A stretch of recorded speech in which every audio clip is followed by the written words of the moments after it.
5 बजे की 5 बड़ी खबरों के साथ। पहली बड़ी खबर प्रदेश में जगह जगह हो रही बारिश और नदियों के बढ़ते जल स्तर की। आजमगढ़ से लेकर वाराणसी तक बारिश से जल भराव के हालात हैं। राप्ती नदी की अगर आप बात करेंगे तो उफान पर है। दूसरी खबर का रुख करें तो होगा बुजुर्ग मामले, जहां पिटाई का ये वायरल वीडियो, इस पर क्या अपडेट है वो हम आपके सामने रखेंगे, जिसमें मुख्य आरोपी प्रवेश गुर्जर की पिस्टल के साथ फोटो वायरल हुई है। जबकि इस मामले में पुलिस ने इंतजार और बौना उर्फ सद्दाम नाम के शख्स को गिरफ्तार भी किया है। तीसरी बड़ी खबर कृषि कानूनों के खिलाफ किसान आंदोलन की। एक बार फिर किसान गाजीपुर बॉर्डर पर जमा होने लगे हैं। चौथी बड़ी खबर सीएम योगी के गोरखपुर दौरे की, जहां उन्होंने जनता दरबार से लेकर रेहड़ी पटरी वालों के लिए कोरोना वैक्सीनेशन का जायजा लिया, हालात देखे। पांचवी बड़ी खबर सीबीएसई के छात्रों से जुड़ी है। सुप्रीम कोर्ट में सुनवाई के दौरान सीबीएसई ने कोर्ट को बताया कि 10वीं, 11वीं, 12वीं के मार्क्स के आधार पर 30% नंबर और 40% प्री बोर्ड से तो ये फॉर्मूला तैयार करके रिजल्ट बनाया जा सकता है। तो बात श्रावस्ती में राप्ती नदी की। अपना रौद्र रूप दिखाने लगी है राप्ती। आपको टीवी स्क्रीन पर 3 तस्वीरें दिखाई देंगी जो राप्ती की डराने वाली तस्वीरें हैं, और उससे निपटने की तैयारियों को भी आप देख लीजिए। पहली तस्वीर में सड़क के ऊपर से राप्ती बह रही है। लोग तेज बहाव के बीच एक दूसरे का हाथ पकड़कर रास्ता पार कर रहे हैं। दूसरी तस्वीर राप्ती के रौद्र रूप की है, जहां डीएम साहब जायजा लेने के लिए पहुंचे। तीसरी तस्वीर घरों में पानी घुस आया है। तो राप्ती का जल स्तर डरा रहा है, और जिस तरीके से बारिश हो रही है ऐसे में लोगों के भीतर डर है। लगातार बढ़ता जल स्तर और उसके बाद की तस्वीरें। श्रावस्ती का हाल देखिए आप, राप्ती का रौद्र रूप। सड़क के ऊपर से ये पानी गुजर रहा है। अब लोग कैसे इस सड़क पर चले जिसका इस्तेमाल होता है, मुख्य मार्गों से जोड़ने वाली ये सड़क है जिसके ऊपर पानी बह रहा है, उसका ये हाल है। तो डीएम साहब ने भी देखा कि किस तरीके से कटान है, क्या स्थिति है, जायजा लिया, और एक तरफ देख रहे हैं कि घरों के भीतर पानी है। हाँ भैया, अरे पानी तो श्रावस्ती में 36 घंटे की बारिश के बाद अब बारिश रुकी है। कुछ देर बाद फिर से तेज बारिश हो जाती है। अब राप्ती के जल स्तर का बढ़ना फिर से शुरू हो जाता है। पानी तेजी के साथ बढ़ रहा है। कई गांव पानी की चपेट में हैं, कई गांव पानी के बीच में हैं। जिधर नजर डालो बस पानी ही पानी। गांव पानी में तो कुछ गांव इस खतरे में कि कब पानी आ जाए, पूरा गांव जलमग्न हो जाए, जिसे देखते हुए जिला अधिकारी ने बाढ़ से निपटने के लिए बाढ़ ग्रस्त जो क्षेत्र हैं उसका दौरा किया।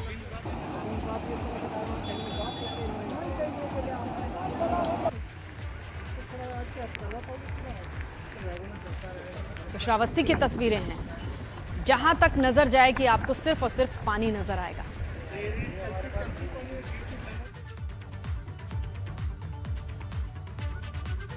प्रदेश में तमाम नदियों के जल स्तर बढ़ रहे हैं। 3 तस्वीरें।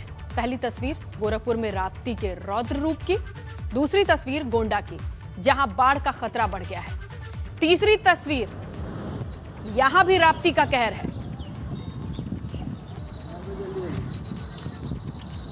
तो क्या गोरखपुर, क्या गोंडा, क्या श्रावस्ती, राप्ती के जल स्तर से लोग खौफ में हैं क्योंकि ये लगातार बढ़ रहा है। थोड़ी देर पहले हमने आपको तस्वीरें दिखाई कि किस तरीके से श्रावस्ती में कई गांव पानी के जद में हैं, जलमग्न हैं, और गांव में ये डर भी है जहां तक पानी नहीं पहुंचा है कब पहुंच जाए, क्योंकि ये जो जल स्तर लगातार बढ़ रहा है वो इसी तरफ इशारा करता है। चलिए अब आपको दिखाते हैं कि कैसे पूर्वी यूपी और पश्चिमी यूपी के कई जगहों पर बारिश हुई। अब पहली तस्वीर देखेंगे ग्रेटर नोएडा की। बारिश की ये तस्वीरें हो सकता है सुकून देती हों कि गर्मी के बाद बारिश से मौसम ने थोड़ा राहत दिया, लोगों को चैन सुकून मिला गर्मी से। लेकिन दूसरी तस्वीर ठीक उलट, मेरठ की। घर से निकलना मुश्किल, सड़कों पर चले कैसे, आवाजाही में दिक्कत। और इसके बाद एक और पहलू है कि सिर्फ सड़क ही नहीं, आजमगढ़ का तो हाल ये है कि बिजली घर के भीतर भी पानी है। ऐसे में तमाम कर्मचारी काम कर रहे हैं इसी जलमग्न स्थिति में। तो ग्रेटर नोएडा, मेरठ, आजमगढ़, पूरब से पश्चिम तक बारिश ही बारिश।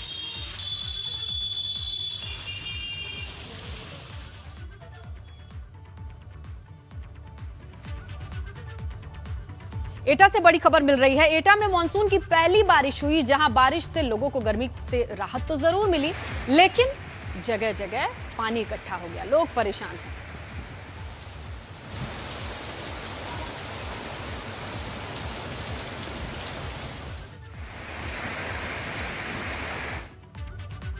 गोरखपुर दौरे के दूसरे दिन सीएम योगी आज नगर निगम पहुंचे। उन्होंने स्ट्रीट वेंडर टीकाकरण केंद्र का निरीक्षण किया, साथ ही निर्माणाधीन सदन भवन का भी जायजा लिया। इसके बाद मुख्यमंत्री सर्किट हाउस पहुंचे, जहां उन्होंने सांसद विधायकों के साथ बैठक की, उन्हें दिशा निर्देश दिए।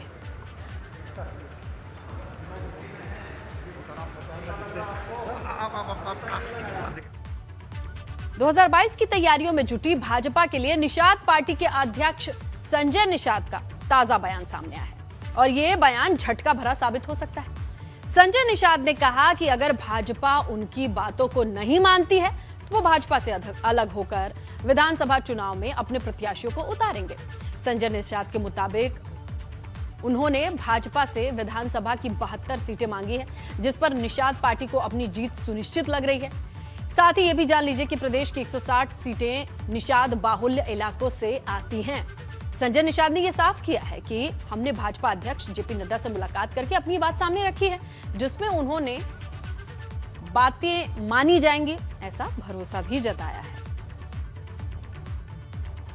बात करें तो 2022 का चुनाव नजदीक है, आपकी तरफ से क्या विधानसभा सीटों की भी डिमांड की गई? कितनी सीट की डिमांड की गई? निश्चित रूप से हमारे उत्तर प्रदेश में कोई ऐसा विधानसभा नहीं होगा जहां 10-15 हज़ार सीट हमारे वोट में हो, 20,000। 160 सीटें तो मछुआ बाउल हैं, नदियों किनारे हैं, 7 नदियां बड़ी बड़ी हैं, 1000 झीलें हैं, पोखरे, कोई गांव नहीं होगा पोखरा न हो। इसीलिए तो नाराज हो गए ना वो हर गांव में, वो कानून की वजह से जो 15 दिन के अंदर 15 लाख जमा करने का हो गया, वो बेचारे दे दिए। तो 160 सीटें मछुआ बाउल हैं, 70 ऐसी सीटें जहाँ हम 70,000 से ऊपर हैं आज के दिन में। तो आज के दिन में हम जितनी सीटें जिता सकते हैं इतना है। तो मैंने उनसे बोला भाई सम्मानजनक सीटें दीजिए, और जिससे हमारा समाज खुश हो। निषाद पार्टी और निषाद समाज को खुश अगर रखेंगे तो 2022 में खुशी खुशी सरकार बन जाएगी। हमें दुख देकर, निषाद पार्टी को दुख देकर हम 2022 सत्ता में नहीं आ सकते। शुक्रिया हमसे बातचीत करने के लिए। तो ये निषाद पार्टी के राष्ट्रीय अध्यक्ष संजय निषाद, जिन्होंने अपनी सीटों की स्थिति को लेकर बीजेपी के राष्ट्रीय अध्यक्ष जेपी नड्डा को बता दिया है। उम्मीद ये जता रहे हैं कि जल्द ही भाजपा इनके साथ जो वादा की है उसको पूरा करेगी। कमिश्नर वीरपाल के साथ अविनाश तिवारी, एबीपी गंगा, दिल्ली। किसान आंदोलन को 6 महीने से ज्यादा का वक्त हो गया है। गाजीपुर बॉर्डर पर किसानों की हलचल शुरू हो गई। बुलंदशहर से किसान पदयात्रा करते हुए साजो सामान के साथ इसी मामले बाहर आ रहे हैं, सामने आ रहे हैं, नजर आ रहे हैं। इसी मामले पर हमने भारतीय किसान यूनियन के प्रदेश अध्यक्ष राजवीर जादौन से बातचीत की, तो उनका कहना है कि किसानों का जोश बरकरार है, धीरे धीरे किसान आने शुरू हो गए हैं। उन्होंने कई जिलों का नाम लिया, उनकी रणनीति बन चुकी है। ये भी कहते हैं आंदोलन में किसान पहुंचते रहेंगे और धीरे धीरे आंदोलन को फिर से शक्तिशाली किया जाएगा। किसान आंदोलन को 6 महीने से ज्यादा का वक्त हो गया। इस समय मौजूद है गाजीपुर बॉर्डर पर, जहां पर किसान डटे हुए हैं। आज यहां पर और किसानों के पहुंचने की उम्मीद है। काफी जो किसान हैं वो पद यात्रा उन्होंने शुरू की है और गाजीपुर बॉर्डर पर पहुंचने वाले हैं। ये सब किसान हैं, मैं पहले दिन से यहाँ पर देख रहा हूँ इन सभी किसानों को, और कितना उत्साह है उन किसानों को लेकर। बात करते हैं प्रदेश अध्यक्ष राजवीर सिंह जादौन से। राजवीर जी, ये बताइए कि एक पदयात्रा आने वाली है, काफी किसान आपके पास पहुंचने वाले हैं, यानी कि आपकी शक्ति जो है और बढ़ने वाली है। किस तरह का उत्साह आप लोगों में? बिल्कुल बढ़ने वाली है, और ये वही शक्ति है जो आपको जाडो में दिखी थी। फिर किसान गांव जा लिया था, खेतों में पहुंच गया था, खेतों का काम करने के बाद फिर इधर को आ गया। किसान ने इस आंदोलन को अपनी जीवन शैली में रख लिया, दिनचर्या बना लिया है कि हमें कब खेती का काम करना, कब हमें आंदोलन पे जाना है। तो बराबर संपर्क में किसान है, बड़ी संख्या में पदयात्राएं भी होंगी। यहाँ पर इस समय हजारों किसान हैं, और मैं समझता हूँ संख्या जी 50,000 किसान तक पहुँचने की संभावना है। 1 लाख भी हो जाए तो कोई बहुत बड़ी बात नहीं है। आप बताइए, आप कहाँ से आए हैं? मैं शामली से आया हूँ।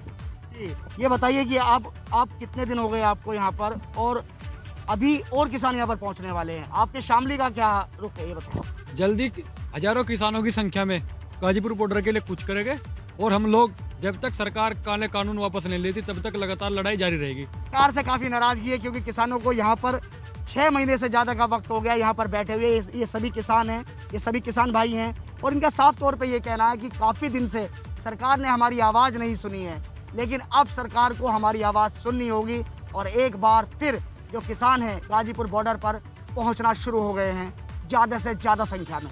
गाजीपुर बॉर्डर से एबीपी गंगा के लिए मैं शक्ति सिंह। तो कृषि कानून के विरोध में बुलंदशहर से सैकड़ों की संख्या में निकले किसान बादलपुर की सब्जी मंडी पहुंचे। मंडी में किसान क्षेत्रीय किसानों के साथ मिलकर पंचायत कर इस आंदोलन को तेज करने की अपील करते नजर आए और कहा कि आंदोलन अब आर पार का होगा। किसानों का आरोप है कि फसल का उचित दाम नहीं मिला है, उन्हें मजबूरन साहूकारों को अपनी फसल देनी पड़ी है, इसीलिए किसान एमएसपी की गारंटी चाहता है। किसानों की मांग को लेकर उनसे बातचीत की हमारे संवाददाता बलराम पांडे ने। कृषि कानून के विरोध में सैकड़ों की तादाद में किसान बुलंदशहर से गाजीपुर के लिए कूच कर चुके हैं। इस वक्त वो ग्रेटर नोएडा के बादलपुर स्थित मंडी में पहुंचे हैं, जहां आप देख सकते हैं कि यहां पर किसान पंचायत कर रहे हैं और इस आंदोलन को कैसे तेज किया जाए उसकी रूपरेखा यहां पर तैयार कर रहे हैं। उनका कहना है कि अब करो या मरो की स्थिति आ गई है, क्योंकि 6 महीने से लगातार किसान आंदोलन कर रहे हैं इस कृषि कानून के विरोध में, लेकिन सरकार उनकी नहीं सुन रही है। इसीलिए राशन, पानी और रहने की व्यवस्था के साथ किसान लगातार जो है वो गाजीपुर बॉर्डर के लिए निकले हुए हैं और धीरे धीरे जो क्षेत्रीय किसान हैं वो भी इनके साथ जुड़ते जा रहे हैं। आप बताइए क्या कहेंगे, किस तरीके की रणनीति तैयार कर रहे हैं और गाजीपुर बॉर्डर पहुंचने के बाद क्या कहें? बस यही है जी कि हमारे किसानों को पेमेंट टाइम पे मिले और किसानों की जो मांग है वो पूरी करी जाए। अब बिल इतना बढ़ा दो, बताओ किसान कहाँ से दे कि फीस बालकन की दे के घर रही कहाँ करे। अब याते तो रोड पे ही उतरे, कच ना कच तो हो गई। आप देख सकते हैं कि यहाँ पर काफ़ी तादाद में किसान बैठे हुए हैं, आगे की रणनीति तय कर रहे हैं और ये तय कर रहे हैं कि इस आंदोलन को कैसे धार दी जाए ताकि सरकार उनकी बातों को सुने और उन्हें जो चाहिए वो उन्हें मिले, क्योंकि उन्हें उनकी फसलों का उचित मूल्य नहीं मिल रहा है और जो एमएसपी की गारंटी की बात सरकार कर रही है वो कहीं ना कहीं किसानों का कहना है कि उनके साथ छलावा है और यही वजह है कि अब वो आर पार की लड़ाई के लिए घर से निकल चुके हैं। ग्रेटर नोएडा से वीडियो जर्नलिस्ट राजकुमार के साथ बलराम पांडे, एबीपी गंगा। कानपुर से चौंकाने वाला मामला सामने आया है। यहां कोरोना से 2 मरीजों की आंखें खराब हो गई हैं। इनमें से एक ब्लैक फंगस की पुष्टि नहीं होती है। इसके बाद विशेषज्ञों की चिंता और भी बढ़ गई है। दरअसल ये पूरा मामला कानपुर के जीएसवीएम मेडिकल कॉलेज से सामने आया है। कोरोना संक्रमण के बाद ब्लैक फंगस की पुष्टि होने वाले मरीज अपनी आंखें खोते आ रहे हैं, लेकिन कानपुर में एक नया मामला आया है। यह नया मामला है कोरोना संक्रमित हो जाने के बाद और ब्लैक फंगस की पुष्टि ना होने पर भी 2 मरीजों ने अपनी आंखों की रोशनी खो दी। हमारे साथ कानपुर मेडिकल कॉलेज की नेत्र सर्जन डॉक्टर शालिनी मोहन है, उनसे बात करते हैं। शालिनी जी, ये बताइए कि अभी तक ब्लैक फंगस से आई विजन जा रहा था, लेकिन ये बड़ा अजीब तरीके का मामला आया है, क्या पूरा मामला है?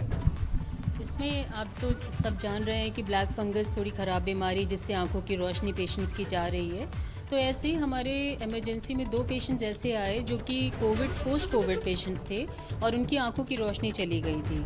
तो म्यूकर मानकर उनको म्यूकर वार्ड में एडमिट किया गया, किंतु जब हम लोगों ने प्रारंभिक जांच की तो ये पाया कि उसमें म्यूकर के सिम्टम्स, साइंस ये सब नहीं है।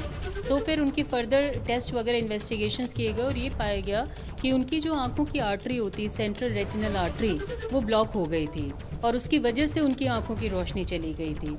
ब्लैक फंगस के प्रकोप के बाद जो ब्लैक फंगस से पीड़ित लोग होते थे उनकी आंखों की रोशनी जाना तो हमने सुना था, लेकिन पहली बार कानपुर में ऐसे मामले सामने आए हैं जो कोरोना पेशेंट थे, कोरोना संक्रमण से ठीक हो गए थे, पोस्ट कोविड में उनकी आंखों की रोशनी अचानक से चली गई। इसलिए डॉक्टर्स भी अब सजेस्ट कर रहे हैं कि जो पोस्ट कोविड पेशेंट्स हैं वो लगातार फिजिशियंस के, डॉक्टर्स के संपर्क में रहें। अगर उन्हें कोई दिक्कत या परेशानी लगती है तो उसका प्रॉपर ट्रीटमेंट भी ले लें। कानपुर से कैमरामैन पंकज निगम के साथ रतीश त्रिवेदी, एबीपी गंगा। मुर्दों को हैलट अस्पताल में रेमडेसिविर इंजेक्शन लगाने के मामले में कर्मचारी काफी गुस्से में है। एक तरफ जांच चल रही है तो दूसरी तरफ नर्सिंग स्टाफ ने आज सीएमएस हैलट अस्पताल डॉक्टर ज्योति सक्सेना के दफ्तर को घेर लिया। नर्सिंग स्टाफ ने सीधा आरोप लगाया कि इस पूरे मामले में सच छिपाने की कोशिश की जा रही है। नर्सिंग स्टाफ को बदनाम किया जा रहा है। दरअसल अस्पताल ने मुर्दों को रेमडेसिविर इंजेक्शन लगाए जाने के मामले में जांच करके प्राथमिक रूप से 2 लोगों को निलंबित कर दिया है, जबकि 8 कर्मचारियों पर कार्रवाई की तलवार लटक रही है। ऐसे में नर्सिंग स्टाफ में कार्रवाई को लेकर उबाल देखने को मिल रहा है। एक्चुअली चक्कर ये ना कि देखिए गड़बड़ी है। अब ये प्रशासन से लेके और नीचे 4th क्लास एम्प्लॉयज़ तक सभी इसमें फंसेंगे, क्योंकि इतना ये इन राइटिंग का ही नहीं है।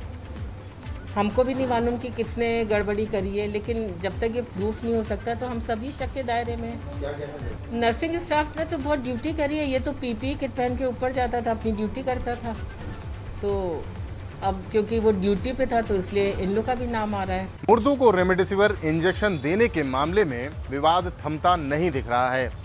प्राचार्य और उप प्राचार्य के आमने सामने आने के बाद नर्सिंग स्टाफ अपनी बदनामी की बात कहते हुए सीएमएस के दफ्तर तक पहुंचा और ये कहा कि अकेले नर्सिंग स्टाफ को इस मामले में शिकार बनाया जा रहा है। विवाद थमता नहीं दिख रहा है और शायद जब तक पूरी जांच नहीं हो जाएगी और दोषियों को सजा नहीं मिल पाएगी तब तक हैलट में मुर्दों को रेमडेसिविर इंजेक्शन देने का मामला ऐसे ही सामने आता रहेगा। कानपुर से कैमरामैन पंकज निगम के साथ रतीश त्रिवेदी, एबीपी गंगा। चलिए रुक करते हैं खबर का बरेली से है। युवती के साथ सरेराह छेड़खानी करना मनचले को महंगा पड़ गया। युवती ने मनचले की चप्पल और डंडों से जमकर पिटाई की। अब ये वीडियो वायरल है। बरादरी थाना क्षेत्र के पीलीभीत बाईपास का ये पूरा मामला।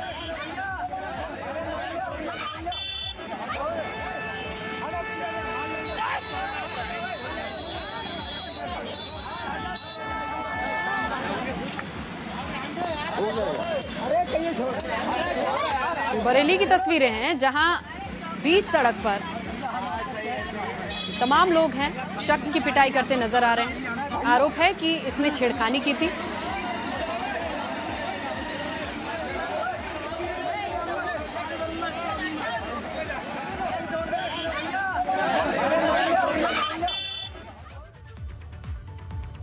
उन्नाव में एक साथ लड़के और लड़की को देखकर छेड़छाड़ का मामला सामने आया है। हैरान करने वाली बात यहां यह है कि गुंडों ने इनका वीडियो बनाकर उसे वायरल भी कर दिया। क्या है मामला, जानिए इस रिपोर्ट में।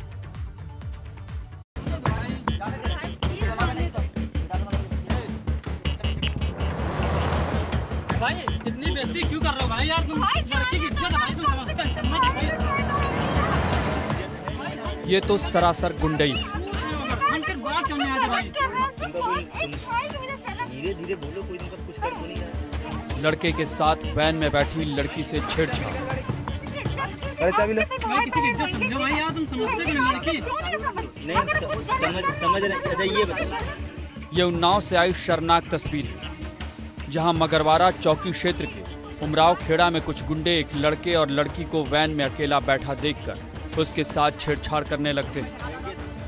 तस्वीरों में देखा जा सकता है कि वैन में बैठी लड़की को कोई थप्पड़ भी मारता है, जिसके बाद लड़का और लड़की उन गुंडों से उन्हें छोड़ देने की विनती करते हैं, लेकिन इन गुंडों पर कोई असर नहीं पड़ता है।